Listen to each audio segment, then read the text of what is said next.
Well, it's time now for today's business. Yuka Rowe joins us here in the studio. Good evening to you. Starting with Airbus, the aerospace giant clinching a big win in the Middle East. Well, Airbus reached a $24 billion deal with flydubai, a budget sister airline of Emirates. It placed a provisional order for as many as 150 of Airbus's A321neo jets on day 2 of the Dubai Air Show. If confirmed, the purchase would more than double the airline's fleet of aircraft. The announcement comes as a blow to Boeing, which has been the low-cost carrier's exclusive supplier since its launch in 2008. A321neo is a narrow-body passenger jet and a direct competitor to Boeing's 737 MAX.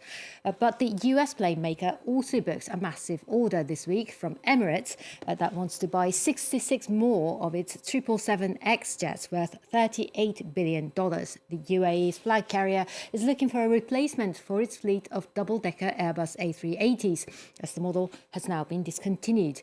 But the 777X series is already 7 years behind schedule, with the latest delivery date pushed back to 2027. Emirates president says that delivery delays have already cost the airline more than $6 billion.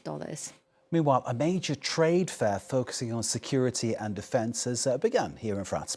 Well, it's called Milipol, Military and Police, and this year's edition is set to be an especially large one as wars, terrorism and crackdowns on dissent drive a boom in the sector. As with most industry conferences, artificial intelligence technology is taking centre stage, while the presence of Israeli firms is causing some controversy. Brian Quinn reports. France's new interior minister doing the honors as Milipol 2025 kicked off Tuesday just north of Paris. The world's top internal state security expo is set for what could be its biggest year ever amid a boom in the sector. 1,200 exhibitors, 175 official delegations, 2/3 of buyers coming from abroad, and 32,000 visitors expected, as the industry's importance to the French economy and France's prominence on the global stage continue to grow. This sector is the second biggest industry in France after chemicals. Not many people may be aware, but the French security industry is the third largest in the world after the US and China. Last year, the security sector hit nearly €750 billion in value, growing 5.3% annually. France topping $38 billion in revenues for nearly 6.5% growth. A major theme at Milipol this year is AI, incorporated into both drones and anti-drone tech, intelligent cameras, and cybersecurity tools. Also, though, AI trained to detect malignant uses of AI, like deepfake videos and disinformation campaigns aimed at influencing elections. The expo is not without controversy. 39 Israeli firms are among this year's exhibitors, the French government citing the ceasefire in Gaza to give them full authorization to participate after banning Israeli companies from previous defense expos amid accusations of genocide. Another major network outage has caused widespread internet disruption. Well, Cloudflare, which handles about a fifth of the global internet traffic, experienced problems with its global network, knocking services such as X, ChatGPT and Spotify offline.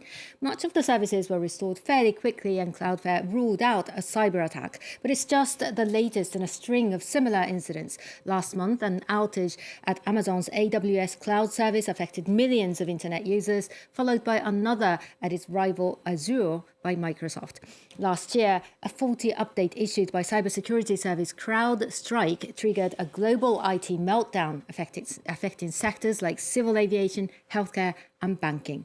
All those serves as a reminder about just how the global internet is controlled by just a handful of tech firms. Just this Tuesday, the European Union launched probes to determine whether AWS and Azure should be subject to much stricter competition rules under the bloc's Digital Market Act. Now, Cloudflare stock sank 4% after the outage. Meanwhile, a global stock market rout has intensified today amid investor worries that companies might have been overspending on AI infrastructure and investment. European bourses ended in a sea of red, with Germany's DAX dropping 2% a day after sliding more than 1%. This after Asian markets saw sharp sell-offs, with Tokyo's Nikkei falling more than 3%. On Wall Street, all three indexes are extending their declines, with the S&P 500 and the Nasdaq both hitting one-month lows. Chipmaker Nvidia is down by about 2%, a day before it's set to report its quarterly result. Now, Perrier was in hot water once again, but surviving a legal case. Well, a court in France rejected a case brought by a consumer protection group which wanted Perrier bottles taken off the shelves, accusing it of deceiving consumers with its natural mineral water label. It's the latest in a long-running scandal following the revelation that food giant Nestlé and other mineral water makers had illegally treated the drinking water. Caroline Baum has more. It's an iconic French brand and a refreshing drink enjoyed around the world. But a consumer group took the company to court, saying Perrier wasn't the natural mineral water it claimed to be.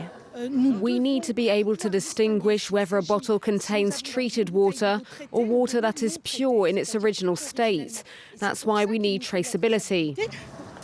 The scandal surrounding Perrier began in 2024 when French media reported that the brand and other major mineral water producers were illegally purifying their spring water, using ultraviolet treatment and activated carbon filters. This goes against EU law, which states that natural mineral water cannot undergo any processes that change its original state. Consumer protection group UFC Que Choisir levied a lawsuit against Perrier's parent company, Nestlé, demanding that the bottles be taken off the shelves and the labels changed. As soon as we learned this, we took legal action to request in an emergency procedure the withdrawal of bottles that were labelled natural mineral water when they had clearly undergone treatment and were not natural mineral water. But the case was rejected by a French court Tuesday, which ruled that Perrier could continue to use the natural label and ordered the consumer group to pay €5,000 to Nestlé. This is far from the first time the company has faced scrutiny. Earlier this year, Nestlé Waters was fined over €530 in Switzerland for having used activated carbon filters on its mineral water. And that's all from the business desk. Yuka, thank you very much indeed. Yuka back with more business as we go through the evening.